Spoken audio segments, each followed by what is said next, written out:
Hey guys, welcome back to my channel. My name is Breezy, or BB, whichever you want to call. If you're new, hey, thank you for joining. Welcome.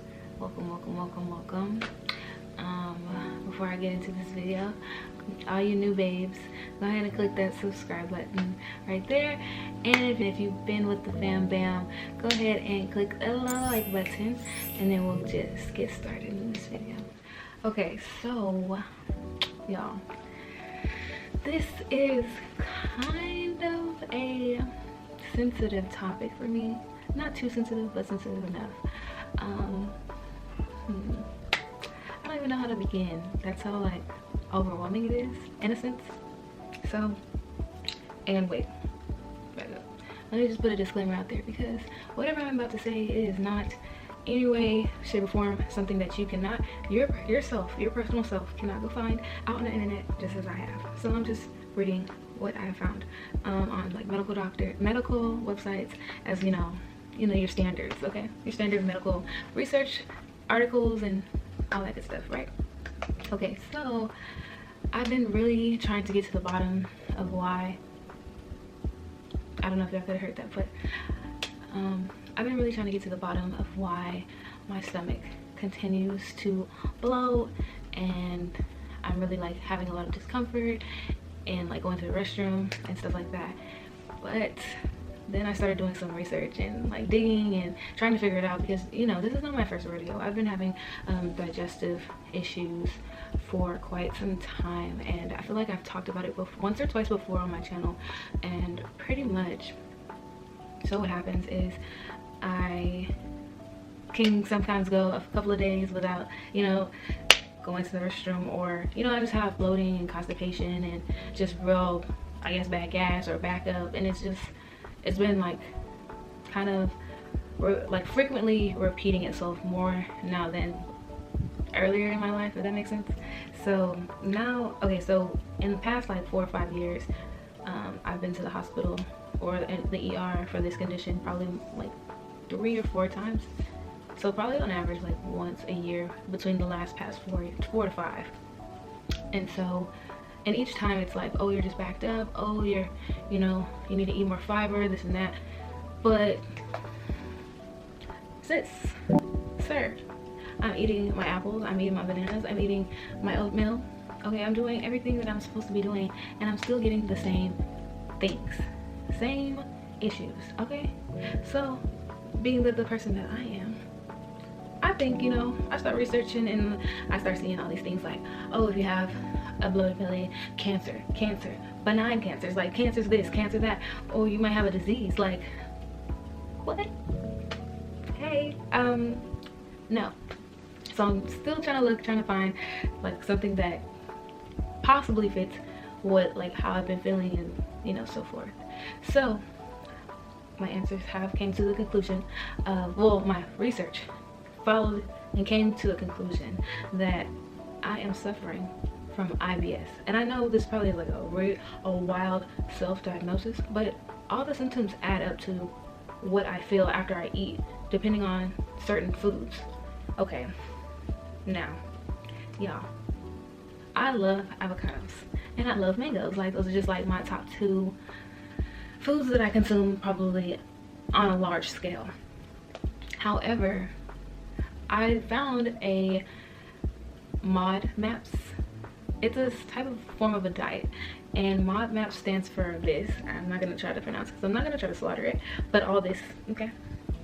And pretty much this is just saying how certain foods that I am consuming do not really digest well within my stomach, causing my bowels to be irritated, and then in turn into irritable bowel syndrome. Okay, so I know you're probably thinking like, what is that? Like, what exactly is the full definition? And the full definition is stated as such.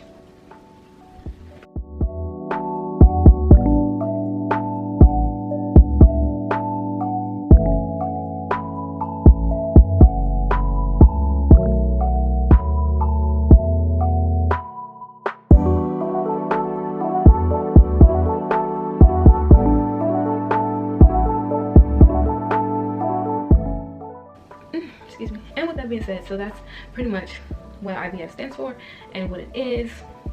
So okay, so IBS, another thing, it affects 25 to 45 million people around the world. Okay, so if you feel like you're the only one with some heavy gas or some stomach cramps because after you ate you feeling bloated all the time, X, Y, and Z, a number of counts of things, right?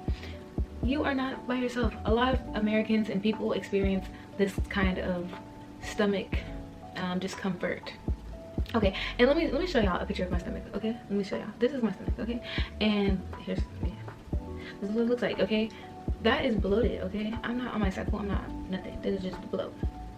And I'm sorry, I want to see six-pack. Okay, bring me six-pack Brie. Okay, because that's what I deserve. That's what I'm coming for. Okay, period. It really follows me because I just feel like there's got to be a way to fix this. So I came across the FODMAP diet or whatever, and pretty much it is pertaining to certain foods that you shouldn't eat and something that you want to avoid to not cause any more flare-ups and the symptoms that you're feeling with IBS.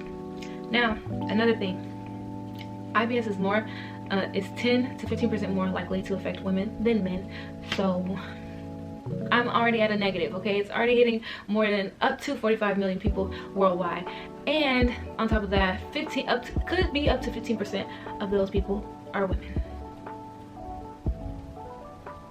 Not to mention that, like, I've been like trying to be on a journey, and now it's kind of like confusing because like now it's like I've been eating all the wrong foods from the beginning. Like, it's literally on the list are like things that I literally would eat every day, if not every day, every other day.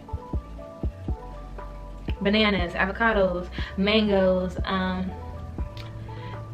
it's just a lot of things that I literally would have to reverse in order to see the stomach bloat and discomfort go away. And honestly, I am down for that because anything helps. I'm telling you, when I like to take probiotics, I take like 2 different types of probiotics, one a powder that's mixed with collagen and then an actual pill in the morning. Okay, let me just tell you, I'm tired, sis. I am tired. Okay, so and yes, this video is very sensitive to me. This is a very sensitive topic because you don't want to be the girl who like freaking can't go poo. Like that's embarrassing. Like, oh my god. But yeah, so this is pretty much what I've been dealing with, and I'm gonna try the FODMAP diet and see how it works out, and then slowly try to reintroduce some, not all, some of the foods back into my life, like avocados and mangoes. But I'm gonna take it one step at a time because I'm honestly at my wit's ends, and I really don't know. I don't know how to beat this, if it's like a thing that I can overcome. I know it is, but I just have to get my mind in the right mental space, if that makes sense. So I'm definitely gonna be showing y'all that little journey. I might make its own little series, and yeah. And well, if you know somebody that is struggling with IBS, feel free to shout them out down below and tell them #BB's with you, because I'm team IBS now. So what better way to start a little community here on my channel for people who also suffer from IBS, and let's just get some like love and support going around the pot. So yeah, again, thank you guys for watching my video, yeah, and listening to my little sad story. So thank you guys, and stay tuned for more videos.